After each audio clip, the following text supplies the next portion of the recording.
কেমন হবে সেই দিনটি যেদিন মানুষ দেখা পাবে তার পালনকর্তার। আসসালামু আলাইকুম ওয়া রাহমাতুল্লাহ। মহান আল্লাহকে আমরা না দেখে ইবাদত করি, তার সব আদেশ ও নিষেধ সব সময় মেনে চলার চেষ্টা করি।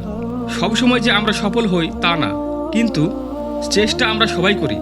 কিন্তু যে আল্লাহকে না দেখে ইবাদত করছি, সে আল্লাহ যেদিন দেখা দিবেন কেমন হবে সে দিনটি।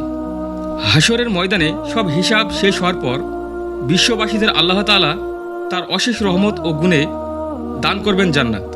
এই জান্নাত হবে পরম শান্তির জায়গা, পরম নিয়ামতের জায়গা। মানুষের কোনো ইচ্ছায় বাকি থাকবে না। জান্নাতের মাটি হবে মেশকের গন্ধ বিশিষ্ট।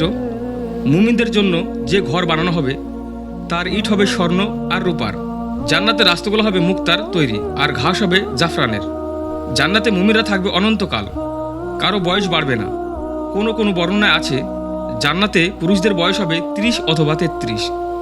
তাদের উচ্চতা হবে আদম আলাইহিসসালামের মতো। আর জান্নাতের নারীদের সৌন্দর্য হবে অকল্পনীয়।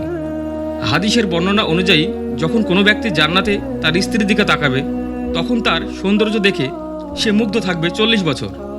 আল্লাহর এইসব নিয়ামত আর সুখের মাঝেও একটা জিনিস তখনও বাকি থাকবে। আল্লাহ একদিন সব জান্নাতবাসীকে এক জায়গায় জমা করবেন আর জিজ্ঞেস করবেন, হে ইমানদারগণ, তোমরা কি জান্নাতে সন্তুষ্ট? আর কি চাও বলো। জান্নাতবাসী বলবে, আল্লাহ, আমরা চাই যে আপনি আমাদের ওপর সন্তুষ্ট হন।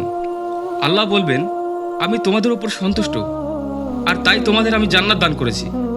এরপর আল্লাহ বলবেন, আমি তোমাদের একটা ওয়াদা করেছিলাম, সেই ওয়াদাটা পালন করা এখনও বাকি রয়েছে।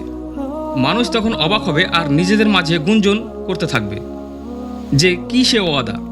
আল্লাহ তো আমাদের সৎ কাজের প্রতিদান দিয়েছেন, আমাদের মন্দ কাজগুলো ক্ষমা করেছেন, তার রহমত গুণে আমাদের জান্নাতে প্রবেশ করিয়েছেন। আর কি বাকি থাকতে পারে? এমন সময় জান্নাতের চারিদিকে ছড়িয়ে যাবে আলোতে। স্বয়ং আল্লাহ সেই জমায়েতে উপস্থিত হবেন আর বলবেন, কারা সেই ব্যক্তি যারা আমাকে কখনো দেখেনি কিন্তু তবুও বিশ্বাস করেছে? আজকে হচ্ছে বৃদ্ধির দিন, তোমরা যা চাও তাই দেওয়া হবে। তখন জান্নাতবাসী বলবে, হে আল্লাহ, আমরা আপনাকে দেখতে চাই। আল্লাহ সেই জমায়েতে উপস্থিত থাকলেও তার ও জান্নাতবাসীর মাঝে থাকবে নূরের পর্দা। ফলে মানুষ আল্লাহর উপস্থিতি দেখলেও তখনও আল্লাহকে দেখতে পারবে না। মানুষের কথা শুনে আল্লাহ সেই পর্দা সরিয়ে দিবেন, আর মানুষ প্রথমবারের মতো দেখবে তাদের মালিকের চেহারা। সেই মালিক যাকে না দেখেই ইবাদত করেছে, ভালোবেসেছে, ভয় পেয়েছে। সেই দিনের সম্মান হয়তো আমরা কল্পনাও করতে পারবো না। মহান আল্লাহ যেন আমাদের সবাইকে সেই দিনটি দেখার সৌভাগ্য দান করেন। আমিন। সবাই ভালো থাকবেন এবং সুস্থ থাকবেন। খোদা হাফেজ।